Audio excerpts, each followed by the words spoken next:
السلام علیکم ورحمۃ اللہ وبرکاتہ. اعوذ باللہ من الشیطان الرجیم. بسم اللہ الرحمن الرحیم. میرے لیے بہت خوشی کی بات ہے کہ آپ نے مجھے موقع دیا کہ کچھ خدمت کر سکوں. میں بھی اس موقع پر شاید ان الفاظ سے کسی کا کچھ حوصلہ بلند ہو جائے. آپ بات کر رہی تھی کہ احتیاطی تدابیر جو ہیں وہ اختیار کرنا بہت ضروری ہے، اور یہ اپنے لیے بھی، اپنی سیفٹی کے لیے بھی اور دوسروں کے لیے بھی ہم سب پر لازم ہے کہ ہم ان چیزوں کا پاس رکھیں. کچھ چیزیں اس سلسلے میں کہنا چاہوں گی. سب سے پہلی بات تو یہ کہ انسان اس بات پر ایمان رکھے کہ رب کے اذن کے بغیر کچھ نہیں ہوتا. اگر کوئی تکلیف آتی ہے تو اس کے پیچھے بھی، اور اگر کوئی خوشی ملتی ہے تو وہ بھی اللہ سبحانہ تعالیٰ کی طرف سے ہوتی ہے، اور اس میں کوئی حکمت ہوتی ہے، اس کے پیچھے کوئی مقصد کار فرما ہوتا ہے. تو اس لیے مومن جو ہے، جو اللہ پر ایمان رکھتا ہے، وہ اللہ سبحانہ تعالیٰ کی اس حکمت اور اس پر یقین رکھتے ہوئے صبر سے کام لیتا ہے اور ہمیشہ پازیٹو رہتا ہے. اللہ سبحانہ تعالیٰ نے قرآن مجید میں ہمیں پہلے سے بتا دیا ہے کہ آزمائش ضرور ہوگی. یعنی اس دنیا کو اگر دیکھا جائے تو یہ صرف لذتیں حاصل کرنے یا صرف دنیا میں اپنی کوئی جنت بنانے کے لیے ہم نہیں بھیجے گئے، ہمیں امتحان کے لیے ہی بھیجا گیا ہے. ہماری اصل زندگی جو کبھی نہ ختم ہونے والی ہے اور جو ہمیشہ کی خوشیوں یا پھر تکلیفوں پر مبنی ہے، وہ تو آگے ہی ہے. اللہ سبحانہ وتعالیٰ قرآن مجید میں فرماتے ہیں کل نفس ذائقۃ الموت ونبلوکم بالشر والخیر فتنہ والینا ترجعون، کہ ہر جان موت کو چکھنے والی ہے اور ہم تمہیں برائی اور بھلائی میں مبتلا کرتے ہیں آزمانے کے لیے، اور تم ہماری ہی طرف لوٹائے جاؤ گے. یعنی واپسی تو ہے ہی اور امتحان بھی ہے. تو جتنی زندگی یقینی ہے اتنی ہی یہ دو چیزیں بھی یقینی ہیں، اور ہمیں ان چیزوں کو یعنی ذہن میں رکھنا چاہیے، اور جب کوئی ایسی تکلیف آ جائے تو اس پر صبر کرنا چاہیے. سورۃ البقرہ میں اللہ تعالیٰ فرماتے ہیں وَلَنَبْلُوَنَّكُمْ بِشَيْءٍ مِّنَ الْخَوْفِ وَالْجُوعِ وَنَقْصٍ مِّنَ الْأَمْوَالِ وَالْأَنفُسِ وَالثَّمَرَاتِ وَبَشِّرِ الصَّابِرِينَ، اور یقیناً ہم تمہیں خوف، بھوک، مالوں اور جانوں اور پھلوں کی کمی میں سے کسی نہ کسی چیز کے ساتھ ضرور آزمائیں گے. اور اس بیماری میں تو میں دیکھ رہی ہوں کہ یہ ساری ہی چیزیں اکٹھی ہو گئی ہیں ایک جگہ پر. تو ایسے میں اے نبی صلی اللہ علیہ وسلم ایسے صبر کرنے والوں کو خوشخبری دے دیجئے کہ جب انہیں کوئی مصیبت آتی ہے تو وہ کہتے ہیں انا للہ و انا الیہ راجعون، کہ ہم بھی اللہ ہی کے لیے ہیں اور اللہ ہی کی طرف لوٹ کے جانے والے ہیں. اور وقت کے ساتھ ساتھ جو دنیا اپنے اختتام کی طرف جا رہی ہے، دنیا میں فتنے اور آزمائشیں زیادہ ہوتے چلے جا رہے ہیں. نبی صلی اللہ علیہ وسلم نے بھی پیشن گوئی کی تھی کہ قیامت کے قریب ہر مسلمان کے گھر میں فتنہ داخل ہو جائے گا جس سے ہر مسلمان جو ہے متاثر ہوگا. تو بہرحال یہ تو چیزیں زندگی میں ساتھ ہی ہیں، لیکن اب سوال یہ پیدا ہوتا ہے کہ ہمیں پھر کرنا کیا چاہیے. کیا صرف بیٹھ کر پریشان ہوتے رہیں، پینک ہوتے رہیں، یا ہم خوف کا شکار رہیں؟ ہم اپنے آپ کو کس طرح پرسکون کر سکتے ہیں؟ تو پہلی بات یہ ہے کہ ہمارا اللہ سبحانہ تعالیٰ سے تعلق مضبوط ہونا چاہیے. ہم جب زندگی کی روا روی میں دوڑ رہے ہوتے ہیں تو ہم بہت سی چیزیں بھول جاتے ہیں اور اس میں اللہ کی یاد بھی بلا بیٹھتے ہیں. تو جب ایسی چیزیں ہمیں بہت ساری سرگرمی سے روک دیتی ہیں تو پھر ہمیں موقع مل جاتا ہے کچھ ان چیزوں پر بھی غور و فکر کرنے کا کہ جن کو ہم بھولے ہوئے ہوتے ہیں، اور ان میں سے خاص طور پر اللہ سبحانہ تعالیٰ سے جو ہمارا تعلق ہے اس کا مضبوط ہونا. ہمیں اس بات کا بھی یقین رکھنا چاہیے کہ اللہ تعالیٰ کے پاس ہر مسئلے کا حل ہے، کیونکہ اللہ تعالیٰ ہر چیز پر قادر ہے. یہ جو آیت ہے واللہ علی کل شیء قدیر، یہ تقریباً ہر سپارے میں قرآن مجید کی آتی ہے کہ اللہ ہر چیز پر قادر ہے. ہر طرح کا نفع نقصان جو ہے وہ اللہ سبحانہ تعالیٰ کے ہاتھ میں ہے. اور قرآن مجید میں آتا ہے کہ اگر اللہ مجھے کوئی تکلیف پہنچانے کا ارادہ کر لے تو کیا وہ اس تکلیف کو دور کر سکتے ہیں؟ یعنی اللہ کے سوا لوگ جن کو پوچھتے ہیں، یا اگر وہ مجھ پر رحمت کرنا چاہے تو یہ اس کی رحمت کو روک سکتے ہیں. کہہ دیجئے مجھے اللہ کافی ہے، اور توکل کرنے والے اسی پر توکل کرتے ہیں. تو حسبی اللہ علیہ یتوکل المتوکلون. تو ہم سب کو اللہ پر بھروسہ کرنا چاہیے کہ انشاءاللہ خیر ہوگی، اور اپنے آپ کو پازیٹو رکھنا چاہیے، اپنے آپ کو اللہ کے سپرد کرنا چاہیے. قرآن مجید میں خوف اور غم سے نجات کا جو نسخہ بتایا گیا ہے وہ سورۃ البقرہ میں آتا ہے بلا من اسلم وجہہ للہ وہو محسن فلہ اجرہ عند ربہ ولا خوف علیہم ولا ہم یحزنون. کیوں نہیں جس نے اپنا چہرہ اللہ کے تابع کر دیا، یعنی اپنے آپ کو اللہ کے حوالے کر دیا کہ وہی میرا مالک ہے، وہی میرے حق میں جو بھی کرے گا خیر ہی ہوگی، میں اس سے خیر کی توقع رکھتی ہوں، اور وہ نیکی کرنے والا. یعنی ایسے موقع پر پھر اللہ کی طرف رجوع کرتے ہوئے جن نیکیوں کو ہم بھلائے ہوئے ہوتے ہیں، جیسے نماز ہے، ذکر اذکار ہے، صدقہ خیرات ہے، رشتہ داروں کو پوچھنا ہے، تو ایسی چیزیں جو ہیں وہ انسان کو، یعنی اگر فراغت ہو گئی ہے، جاب سے بھی فارغ ہیں، اس وقت گھروں میں بیٹھے ہوئے ہیں، تو مختلف طرح کی نیکیاں کرنے کا پلان بنائیں، اور خاموشی کے ساتھ دوسروں کی خدمت کا ایک بہت اچھا موقع انہیں ملا ہے اور وہ اسے کر رہے ہیں. بہت سے لوگ سوچتے رہ جاتے ہیں لیکن کرنے والے کر لیتے ہیں. اللہ سبحانہ وتعالیٰ ان کو اس کی بہترین جزائے خیر دے. آج ہی میں ایک حدیث پڑھا رہی تھی کہ جس میں آپ سے پوچھا گیا کہ سب سے افضل اسلام کیا ہے، تو آپ نے فرمایا کہ تم لوگوں کو کھانا کھلاؤ اور ہر ایک کو سلام کرو، جس کو پہچانتے ہو جس کو نہیں بھی. تو میں سوچتی تھی کہ ان دنوں میں کتنا اچھا موقع ہے کہ انسان ایسے لوگوں کی بھی خبر لے کہ جو ہینڈ ٹو ماؤتھ ہیں اور جو اپنے لیے واقعی یعنی کہ عزت دار بھی ہیں اور کسی کے آگے ہاتھ بھی نہیں پھیلا سکتے، لیکن ہمارے دائرہ کار میں، ہمارے علم میں ایسے جتنے بھی لوگ ہیں ان کی بنیادی ضروریات کا خیال رکھنا، خاص طور پر جو ایلڈرلی ہیں یا اکیلے ہیں یا اکیلے بیمار ہیں، معلوم نہیں کون کون کہاں بغیر کسی سہارے کے پڑا ہوا ہوگا کہ جسے ڈاکٹر کے پاس بھی لے جانے والا کوئی نہیں ہوگا. ہر کوئی اگر اپنے آس پاس کے بارے میں سوچے تو بہت سی نیکیوں کا موقع مل سکتا ہے. اور جنت میں لے جانے والے کاموں میں سے ایک کام جو ہے وہ کھانا کھلانا ہے اور بیمار کی عیادت کرنا ہے. اور اس میں ظاہر ہے کہ احتیاط اور وہ سب ضروری نہیں کہ ہم خود ہی جائیں، لیکن یہ کہ ہم ایسے لوگوں کے بارے میں انفارم کر سکتے ہیں، ان کی مدد کے لیے کچھ نہ کچھ طریقے اختیار کر سکتے ہیں. اور ماشاءاللہ آپ کے پاس ایک بہت بڑا موقع ہے کہ آپ لوگوں کو گائیڈ کر رہی ہیں. ماشاءاللہ جتنی بھی آپ کی ٹاک میں نے سنی ہے، مجھے بہت خوشی ہوئی ہے کہ اس موقع پر جس طرح آپ سب کا حوصلہ بڑھا رہی ہیں اور ان کو مختلف ٹپس دے رہی ہیں، یعنی کہ دوسروں کا خیال رکھنے کے بارے میں بھی. تو نبی صلی اللہ علیہ وسلم نے فرمایا کہ جو شخص چاہتا ہے کہ اس کی عمر میں اضافہ ہو، اس کے رزق میں برکت ہو، اسے چاہیے کہ اپنے رشتہ داروں کے ساتھ اچھا سلوک کرے.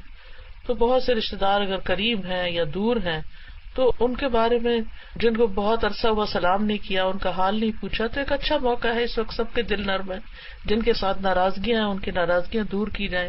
زندگی بہت چھوٹی ہے کہ ہم بہت سارے بغض اور حسد دلوں میں پال کے بیٹھے رہے. ہم بہت کمزور انسان ہیں اور ہمیں ان چیزوں سے بھی باہر نکلنا چاہیے، کیونکہ اپنے دل کا سکون اور اللہ کی رحمت اسی وقت آتی ہے جب ہم دوسروں کو معاف کرنا سیکھتے ہیں. اور جہاں تک دعاؤں کا تعلق ہے تو ہمارا سارا بھروسہ ہی اللہ پر ہونا چاہیے اور اللہ تعالیٰ سے فریادیں کرنی چاہیے. سورۃ الرحمن میں آتا ہے یسألہ من فی السماوات والارض کل یوم ھو فی شان، اسی سے مانگ رہے ہیں جو کوئی آسمانوں میں اور زمین میں، ہر دن وہ ایک نئی شان میں ہے. یعنی ہم سب مل کے دعا کریں تو اللہ سبحانہ تعالیٰ پتہ نہیں کس کی دعا پر سب سے یہ آفت ٹال دے، اور سبھی کائنات اس سے مانگ رہی ہے تو ہمیں بھی اسی سے مانگنا چاہیے اور اللہ کے سامنے اپنے دل کی حالت بھی رکھنی چاہیے. امن یجیب المضطر اذا دعاہ ویکشف السوء، بھلا کون ہے جو لاچار کی فریاد رسی کرتا ہے جب وہ اسے پکارتا ہے اور اس کی تکلیف کو دور کرتا ہے. تو حال یہی ہے کہ ہم اس وقت اللہ تعالیٰ کی طرف ہی رجوع کریں. وہ حدیث میں آتا ہے کہ جب کوئی ایک بالشت میری طرف آئے تو میں ایک گز اس کے نزدیک ہوتا ہوں، اور اگر کوئی چلتا ہوا میری طرف آئے تو میں دوڑتا ہوا اس کی طرف آتا ہوں. تو کس طرح اللہ تعالیٰ نے قوم یونس سے عذاب کو ٹال لیا تھا. اور پھر ہمیں ساتھ ساتھ اللہ سے بھی اچھا گمان رکھنا چاہیے اور اس کے اچھے اچھے ناموں کے ساتھ اس کو پکارنا چاہیے، اور اس بات کی تمنا کرنی چاہیے کہ زندگی تو جو ہے اور موت کا وقت بھی لکھا ہوا ہے کہ ایمان کے ساتھ ہی خاتمہ ہو. اور اس کے لیے ضروری ہے کہ ہم جو وقت اور مہلت ہمیں ملی ہے اس میں اپنی عبادات کی طرف توجہ کریں اور اس کے لیے ضرور وقت نکالیں. خالی پریشان ہونے سے تو مسائل حل نہیں ہو سکتے، اور خصوصاً جو نماز کی حفاظت ہے نا، اس سے اللہ کی حفاظت ملتی ہے. نبی صلی اللہ علیہ وسلم نے فرمایا جس نے صبح کی نماز پڑھی وہ اللہ کے ذمے میں ہے، بس تم اللہ سے اپنی حفاظت کے بارے میں کسی چیز کا مطالبہ نہ کرو. مطلب یہ ہے کہ ہمیں نمازوں کے ذریعے مدد حاصل کرنی ہے اللہ کی. یا ایھا الذین آمنوا استعینوا بالصبر والصلاۃ ان اللہ مع الصابرین. اے لوگو جو ایمان لائے ہو صبر اور نماز سے مدد طلب کرو.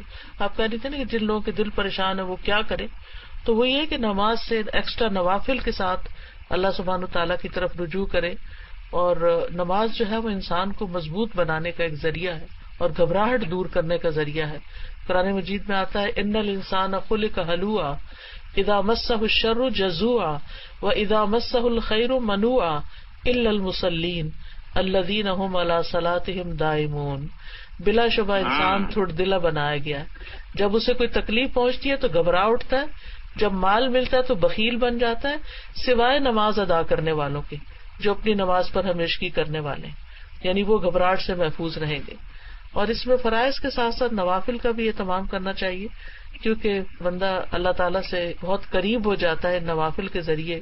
اور ہو سکے تو رات کا قیام جو ہے, تہجد کی بھی توفیق اللہ دے تو اس کا بھی اہتمام کرنا چاہیے. اور اس کے لیے اگر آدھا گھنٹہ بھی یا 1 گھنٹہ بھی پہلے اٹھ جاتے ہیں تو کچھ بھی نوافل پڑھ کے اللہ تعالیٰ سے استغفار کیا جائے, کیونکہ جو رات کی نماز ہے یہ برائیوں کا کفارہ ہے اور لا علاج مرض سے شفا بھی ہے.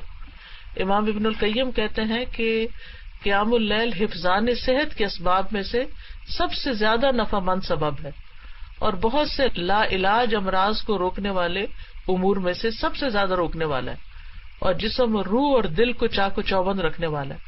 تو اگر ہم تھوڑی سی نیند قربان کر لیں تو اس کے جو بینیفٹس ملنے والے ہیں وہ کتنے زیادہ ہیں. رات کو کوشش کرے کہ جلدی انسان سو جائے اور پھر صبح اٹھ کر اپنے رب کو پکارے, آہوازاریاں کرے, تو رب ضرور دعائیں سننے والا ہے. اس کے ساتھ ساتھ قرآن مجید جو ہے وہ شفا ہے, اور قرآن سے تعلق میں اضافہ کرنے کی ضرورت ہے. وَنُنَزِّلُ مِنَ الْقُرْآنِ مَا هُوَ شِفَاءٌ وَرَحْمَةٌ لِّلْمُؤْمِنِينَ. ہم قرآن کے ذریعے سے وہ چیز نازل کرتے ہیں جو مومنوں کے لیے شفا اور رحمت ہے. ایک خاتون جو حضرت عائشہ کو دم کر رہی تھی تو آپ صلی اللہ علیہ وسلم نے فرمایا کہ قرآن مجید کے ساتھ اس کا علاج کرو. تو اگر ہم قرآن کی تلاوت کریں یا اس کو سمجھ کر ان دنوں میں پڑھیں, یا بہت کچھ آڈیو میں بھی ہے, یوٹیوب پر ہے, قرآن کی تفسیر سنیں, اور کوشش کریں کہ جتنا دن یہ لاک ڈاؤن ہے اس میں ہم ایک دفعہ پورے قرآن سے گزر جائیں, تو آپ دیکھیں گے کہ لازمی طور پر آپ کی اپنی پرسنل لائف میں بھی ایک بہتری آئے گی, اور دل کی حالت تو یقیناً بدلے گی, کیونکہ قرآن جو ہے وہ نبی صلی اللہ علیہ وسلم کے دل پر نازل ہوا تھا, اور دلوں کی غذا اسی میں ہے, اور دنیا اور آخرت میں نجات کا ذریعہ بھی قرآن ہے, ہم اور غم دور کرنے کا ذریعہ بھی یہی ہے. اس کے علاوہ یہ کہ اٹھتے بیٹھتے تسبیحات کریں, اور تسبیحات جو ہیں وہ غم سے نجات کا ذریعہ, خصوصاً آیت کریمہ کا پڑھنا, لا الہ الا انت سبحانک انی کنت من الظالمین, تو یہ بچاؤ کا ذریعہ بھی ہیں اور غم دور کرنے کا بھی. اور اس کے علاوہ استغفار کی کثرت ہونی چاہیے. استغفار سے اللہ تعالیٰ کا عذاب نہیں آتا, کیونکہ جب تک بندہ استغفار کرتا ہے اللہ تعالیٰ کی ناراضگی سے محفوظ رہتا ہے. اور پھر یہ ہے کہ بیماری کا علاج جو ہے وہ دوائیاں بھی ہیں اور اس کے ساتھ ساتھ استغفار بھی ہے. اور اسی طرح یہ ہے کہ بیماری کا مذاق اڑانے یا پھر طرح طرح کے لطیفے بنانے سے بہتر ہے کہ انسان سنجیدگی سے صرف اپنے لیے نہیں بلکہ سب کے لیے خیرخواہی کرے اور سب کے لیے دعا کرے, یعنی اپنی توبہ کی تجدید کرتے ہوئے اور اخلاص کے ساتھ اور پوری توجہ کے ساتھ اور گریہ ازاری کے ساتھ. اور پھر یہ کہ حفاظت کی دعائیں جو ہیں, ہماری ایک ایپ ہے ایاک نستعین, اس میں حفاظت کی دعائیں ہیں, صبح شام کی دعائیں ہیں. اور ابن القیم کہتے ہیں کہ صبح شام کے جو اذکار ہیں یہ زرہ کی طرح ہے. جیسے دشمن کے حملے سے بچنے کے لیے لوگ زرہ پہنتے تھے, تو ایسے ہی ہے جیسے اس نے پورا فل فلیج اپنے اوپر شیلٹر لے لیا ہے.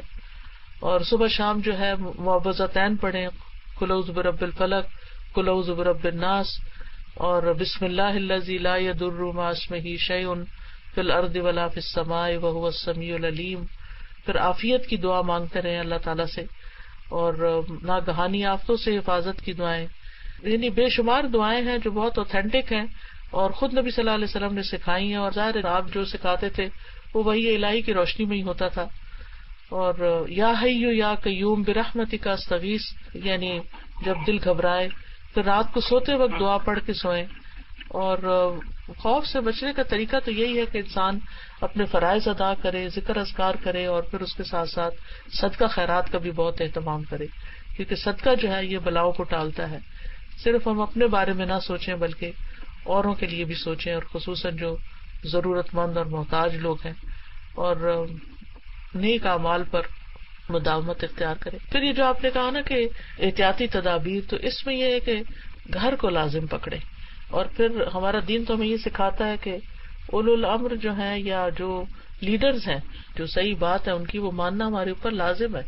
قرآن مجید میں آتا ہے اطیعوا اللہ و اطیعوا الرسول و اولو الامر منکم، کہ اللہ کی اطاعت کرو، رسول کی اطاعت کرو، اور جو تمہارے ذمہ دار ہیں ان کی اطاعت کرو. تو جتنی کم موومنٹ ہوگی اتنا ہی بہتر ہوگا، سوائے شدید ضرورت کے گھر سے نہ نکلیں. اس کے بارے میں نبی صلی اللہ علیہ وسلم کی تعلیم بھی ملتی ہے کہ جب فتنوں کا زمانہ ہو تو آپ نے فرمایا کہ اپنے آپ کو اور اپنے ہاتھ کو قابو میں رکھنا اور اپنے گھر کے اندر رہنا، اور یہ نجات کا راستہ ہے. عقبہ بن عامر کہتے ہیں کہ اللہ کے رسول نجات کس میں ہے؟ آپ نے فرمایا اپنی زبان کو اپنے قابو میں رکھو، تمہارا گھر تمہیں کافی ہو، اور اپنے گناہوں پہ رو. تو یہ 3 کام جو ہے وہ ہمیں کرنے کی ضرورت ہے.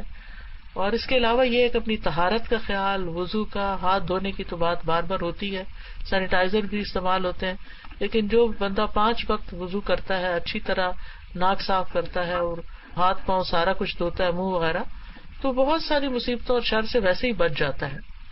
ہر نماز کے لیے تازہ وضو کریں، رات کو سونے سے پہلے ہو سکے تو وضو کر کے سوئیں. پھر اسی طرح یہ ہے کہ وضو جو ہے یہ نفسیاتی علاج بھی ہے، یعنی صرف یہ ظاہری صفائی کا ذریعہ نہیں ہے بلکہ ہمارے جو اندر کی گھبراہٹ اور بے چینی ہے اس کو بھی یہ دور کرتا ہے. پھر اسی طرح یہ ہے کہ ہاتھوں کی صفائی کا خاص طور پر خیال رکھیں، اور برتنوں کی صفائی. نبی صلی اللہ علیہ وسلم نے برتن میں سانس لینے سے منع کیا ہے، اس میں پھونک مارنے سے منع کیا ہے. اگر ہم ان چھوٹی چھوٹی سنتوں پر ہی عمل کریں تو بہت سی بیماریوں اور خرابیوں سے ویسے ہی بچ جائیں. ایک اور بڑی اہم بات بتانا چاہوں گی کہ آپ صلی اللہ علیہ وسلم نے رات کو برتن ڈھانپ کے رکھنے کا حکم دیا ہے. آپ نے فرمایا برتن ڈھانپ دیا کرو، مشکیزوں کے منہ باندھ دیا کرو، کیونکہ سال میں ایک رات ایسی بھی آتی ہے جس میں وبائیں اترتی ہیں. وہ ایسے برتن پر جسے ڈھانپا نہ گیا ہو یا مشکیزہ جس کا منہ نہ باندھا گیا ہو گزرتی ہیں اور اس میں داخل ہو جاتی ہیں. شر تو ہے نا، تو پروٹیکشن تو ہمیں اختیار کرنی ہے. تو بہرحال استغفار کی کثرت سے بھی رزق میں برکت ہوتی ہے. لا حول ولا قوت الا باللہ پڑھیں، یہ جنت کا خزانہ ہے. تو بہت ساری چیزیں ہیں، اگر آپ کہتے ہیں تو میں چھوٹی سی دعا کر دیتی ہوں. سبحان اللہ والحمد للہ ولا الہ الا اللہ واللہ اکبر ولا حول ولا قوت الا باللہ العلی العظیم. اللہم صلی علی محمد وعلی آل محمد کما صلیت علی ابراہیم وعلی آل ابراہیم انک حمید مجید. اللہم بارک علی محمد وعلی آل محمد کما بارکت علی ابراہیم وعلی آل ابراہیم انک حمید مجید. ربنا آتنا فی الدنیا حسنۃ وفی الآخرۃ حسنۃ وقنا عذاب النار. یا رب العالمین ہمیں دنیا میں بھی بھلائی عطا فرما اور آخرت میں بھی بھلائی عطا فرما، اور ہمیں آگ کے عذاب سے بچانا. ربنا هب لنا من ازواجنا وذرياتنا قرة اعین واجعلنا للمتقین اماما. اللہ ہمیں اپنی اولادوں اور ازواج سے آنکھوں کی ٹھنڈک عطا فرما اور ہمیں متقین کا امام بنا. ربنا لا تؤاخذنا ان نسینا او اخطانا ربنا ولا تحمل علینا اصرا كما حملته علی الذین من قبلنا ربنا ولا تحملنا ما لا طاقت لنا به. یا اللہ ہم پہ وہ بوجھ نہ ڈال جس کو اٹھانے کی ہم میں ہمت طاقت نہیں ہے. واغفر لنا وارحمنا انت مولانا فانصرنا علی القوم الکافرین. یا حی یا قیوم برحمتک نستغیث.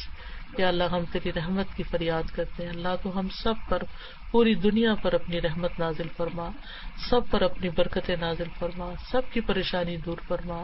انک علی کل شیء قدیر. اللہ تو ہر چیز پہ قدرت رکھتا ہے. یا اللہ تیرے لیے تو ایک کلمہ کن کہنا ہے اور اس سے ساری تکلیفیں دور ہو جاتی ہیں. یا رب العالمین تو ہم سب کی اس تکلیف کو، پریشانی کو اور دیگر پریشانیوں کو بھی دور فرما.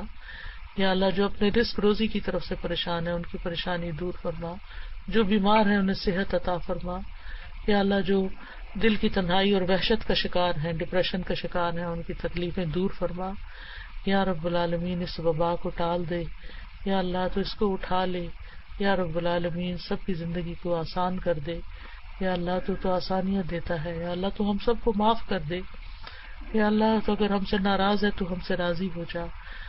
اللہم انک عفو تحب العفو فاعف عنا.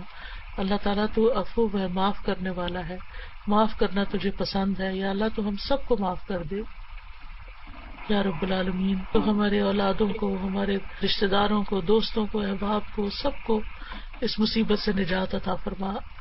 ربنا تقبل منا انک انت السمیع العلیم وتب علینا انک انت التواب الرحیم.